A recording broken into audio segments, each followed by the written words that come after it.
Let's move this to the front, right? So move this in 3. We'll swap positions and we can get x minus 1 squared plus 3. And now we're in this form.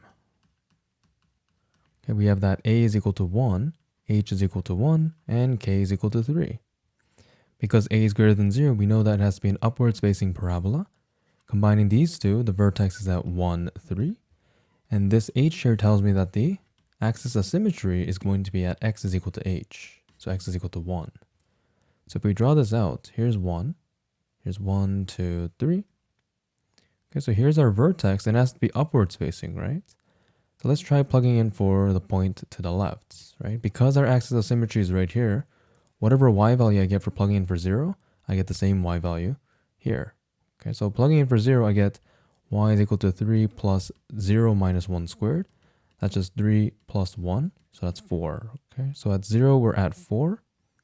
And again, because of symmetry, at 2, we'll be at 4 as well. So here is my parabola.